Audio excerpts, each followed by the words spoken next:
और हम we got disconnected from Fayaz Pirana sahab. We are connected once again. Ji Pirana sahab, आप बात को कंप्लीट करें। जी, मैं बात कर रहा था कि मियां नवाज शरीफ साहब से लंदन में जाके मिले थे अफगानिस्तान के साले जो अमर साले और दूसरे मुहिबुल्लाह, वो मिले थे। और ये मुहिबुल्लाह वो हैं जिन्होंने पाकिस्तान के खिलाफ इंतहाई गलत ज़बान इस्तेमाल की थी। ऐसी ज़बान इस्तेमाल की थी कि वो जब उनके बयानात नशर हुए थे तो पूरे पाकिस्तान में लोगों को लिटरली जिसकी नज़र से वो बयानात गुजरे थे आग लग गई थी। और वो एक नफरत का एक इजहार था पाकिस्तान कौम की तरफ। फिर वो बंदा जब लंदन में जाके मियां नवाज शरीफ साहब से मिलता है और मियां नवाज शरीफ साहब पता नहीं क्यों उससे मिलते हैं, क्यों उसे वेलकम करते हैं, और फिर उसकी खबर भी बाकायदा रिलीज़ की जाती है, तस्वीर भी रिलीज़ की जाती है। तो ये हमारा जो अफगानिस्तान के हमारा जो वेस्ट का बॉर्डर है, अफगानिस्तान के लिए हमने 35-40 साल सफ़र किया है। 40 लाख अफगान मुहाजिरीन पाकिस्तान में रहे हैं, उनके बच्चे यहाँ पैदा हुए हैं, बड़े हुए हैं, जवान हुए हैं, यहाँ से उन्होंने एजुकेशन हासिल किया है, यहाँ से उन्होंने क्रिकेट सीखी है, यहाँ से उन्होंने बाकी स्किल्स ली हैं, यहाँ अभी भी बहुत सारे लाखों जॉब्स कर रहे हैं, उन्होंने शनाख्ती कार्ड भी पाकिस्तान के बनवा लिए हैं। इसके बावजूद इस वक्त भी अगर आज पाकिस्तान अपनी इंपोर्ट एक्सपोर्ट का सिलसिला बंद कर दे, ट्रेड बंद कर दे अफगानिस्तान से, तो शायद 2 दिन भी वो मुल्क जो है चल ना सके। उनका सारा इन्हिसार हमारी उस पर है, उसकी वजह से हमारी तिजारत ने नुकसान उठाया, उसकी वजह से हमारी माशरत ने नुकसान उठाया, उसकी वजह से हमारे यहाँ कलाशनकोफ कल्चर आम हुआ, उसकी वजह से हमारे यहाँ मंशियात आम हुई। हमारा सोशल जो पूरा एक फैब्रिक था वो तहस नहस हो गया अफगानिस्तान की वजह से, क्योंकि अफगानिस्तान सफ़र कर रहा था और हम मुश्किल वक्त में एक मुसलमान भाई समझते हुए, उन्हें एक मुस्लिम कंट्री समझते हुए उनकी सपोर्ट कर रहे थे, उनकी हेल्प कर रहे थे। शुमाली वजीरिस्तान वाले क्योंकि दे वर इंक्लाइन टुवर्ड्स इंडिया, लेकिन साउथ अफगानिस्तान वाले इंक्लाइन टुवर्ड्स पाकिस्तान थे। शुमाली इत्तेहाद वाले और वो जो शुमाली अफगानिस्तान वाले थे वो थोड़े थे तादाद में, और वो जब मुश्किल वक्त आया था तो वो उन्होंने इंडिया में जाके पनाह ली थी, और जो इधर वाले साउथ अफगानिस्तान वाले थे उन्होंने पाकिस्तान में आके पनाह ली थी। ठीक है, वो थोड़े से हमारे खिलाफ थे, लेकिन इसके बावजूद हमने उन्हें बर्दाश्त किया। उनके फॉरेन मिनिस्टर आए अब्दुल्ला, हमने उनको रिस्पेक्ट दी। उनके अशरफ गनी साहब उनके नॉमिनेटेड आए, हम उनको रिस्पेक्ट दी। अहमद करजई साहब कोयटा में रहे, लेकिन इसके बावजूद जब वो अफगानिस्तान में गए तो हमारे खिलाफ बयानात दे देते थे, हमने इसके बावजूद उन्हें रिस्पेक्ट दी। हम अफगानियों को अपना भाई समझते हैं, समझते रहे और समझते रहेंगे, लेकिन वहां से जब उन्हें मौका मिला उन्होंने हमारी पीठ में छुरा ही घोंपा। और अब ताज़ा तरीन वाकया ये हुआ कि जब अफगानिस्तान वहाँ तालिबान की हुकूमत आ गई और हमारे DGISI उस वक्त के जो जनरल फैज साहब सरीना होटल काबुल में जब गए और वहाँ वो चाय पी रहे थे, उनकी चाय प्याली के साथ एक तस्वीर जो है वो जब वायरल हुई तो उस पर अमेरिका को भी तकलीफ हुई और बाकी लोगों को भी तकलीफ हुई, और उन बाकी लोगों में इंडिया सर फहरिस्त था, उनको तकलीफ हुई कि एक पाकिस्तान के इंटेलिजेंस एजेंसी का सरबराह वहाँ उस दिन वहाँ वो तालिबान का फतह का दिन था, उस दिन वो वहाँ क्या मैसेज क्या दिया जा रहा है वहाँ से तस्वीर रिलीज करके।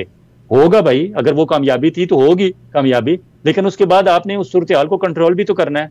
हम जिनके लिए हमने इतना सफर किया आज वो हमारे दिलों में क्यों नहीं बसते, हम उनके दिलों में क्यों नहीं बसते, हमें उनसे दूर कौन कर रहा है। अगर कोई थोड़े बहुत वहाँ एलिमेंट्स थे तो उनसे बात की जाती, उनके साथ रवाबत बढ़ाई जाती और उनके साथ दोस्ती बढ़ाई जाती, लेकिन अफसोस से कहना पड़ता है कि हमारे जो मुखालिफ थे वो हमारे यहाँ अपनी हमारी मुदाखलत कर रहे हैं और हमारे यहाँ लोगों को विन करके अपनी तरफ लेके जा रहे हैं। मेजॉरिटी तो हमारे साथ थी, आज वहाँ मेजॉरिटी आहिस्ता आहिस्ता स्लोली हमारे खिलाफ क्यों की जा रही है। और वहाँ से जो जब भी हमें रिपोर्ट्स आ रही हैं, फॉर एग्जांपल तहरीक तालिबान पाकिस्तान वाले हों या और इस तरह के जो लोग वहाँ से थे, उनके हवाले से हमने जो रिक्वेस्ट हमारी गवर्नमेंट ने भेजी उसका पॉजिटिव रिस्पांस हमें अफगान हुकूमत की तरफ से अभी तक नहीं मिला कि हाँ वाकई हम उनके लिए कुछ आपकी हेल्प करना चाहते हैं। हमारे लिए तो फिर प्रॉब्लम शुरू हो गए हैं।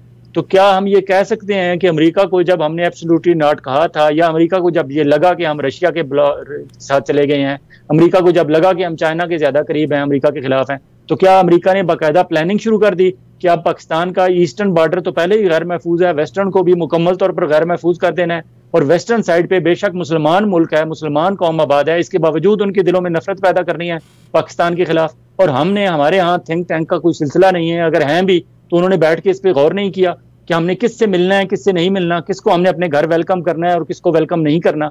जब आप उन लोगों को वेलकम करते हैं जो साउथ अफगानिस्तान में जो लोग थे या जो इस वक्त हुकूमत में हैं, वहाँ तालिबान हुकूमत हैं, जिनकी आंखों में वो खटकते थे, आप उनको अपने घरों में बुलाएंगे, उन्हें दावतें देंगे और फिर उनकी तस्वीरें रिलीज करेंगे, तो उसका आफ्टर इफेक्ट यही होगा कि हमें वहाँ से भी नफरत फिर हमारी तरफ आएगी। हम क्यों सारा कुछ करने के बावजूद, उन्हें फैसिलिटेट करने के बावजूद, कतर में भी हमने फैसिलिटेट किया, काबुल में भी फैसिलिटेट किया, इस्लामाबाद में भी फैसिलिटेट किया, आज वो हमसे दूर क्यों हो रहे हैं। हमें इस पे गौर करना चाहिए। क्यों कि अगर हम इसी तरह आंखें बंद करके बैठे रहे तो एक वक्त आएगा कि जिस तरह ईस्टर्न बॉर्डर हमारा गैर महफूज समझते हैं हम उसे, हमारा वेस्टर्न भी वही सूरत हाल हो जाएगी, और फिर हमारी एक फौज है, हम कहाँ कहाँ उसको लगाएंगे। तो ये बहुत सारी चीज़ें ऐसी होती हैं जो अंडर द टेबल नज़र नहीं आ रही होती हैं, उस पर हम लोग बात करें तो हम पे उंगली उठाई जाएगी कि देखें जी क्या बात कर रहे हैं, ये लोगों को इंस्टिगेट कर रहे हैं। हम इंस्टिगेट नहीं कर रहे, हम निशानदेही कर रहे हैं, वक्त से पहले निशानदेही कर रहे हैं कि ये गलत चीज़ें हो रही हैं इस रीजन में, चाहे वो पाकिस्तान और अफगानिस्तान के ताल्लुकात के हवाले से हों, चाहे वो हमारे बाकी इदारों के हवाले से हों या ब्यूरोक्रेसी के हवाले से हों। जी बहुत शुक्रिया सर आपका, और यकीनन जनाब मुलाकात दोबारा भी करवाएंगे। पाकिस्तान की सूरत हाल मखदूशी नज़र आ रही है, मगर मेरा ख़्याल है कि हमने इतनी दीवारों को बुलंद कर लिया है कि पता नहीं कोई वापसी का रास्ता है भी कि नहीं। और पोलराइजेशन इंतहा से ज़्यादा है, बहुत इंतहा से ज़्यादा है। Nobody is ready to listen other, we have to live together. इसी में मुल्क की बका होगी। बहुत शुक्रिया जनाब फ़याज़ विलाना साहब, अल्लाह ताला मेरे पाकिस्तान का हामी और नासिर रहे। हालांकि सवालात तो बहुत सारे हैं, मगर ज़ाहिर है टाइम की वजह से हम बाज़ बातें आपसे नहीं पूछ सकते। बहुत शुक्रिया, इंशाल्लाह आपसे दोबारा मुलाकात होगी। खुदा हाफ़िज़। Thank you. खुदा हाफ़िज़।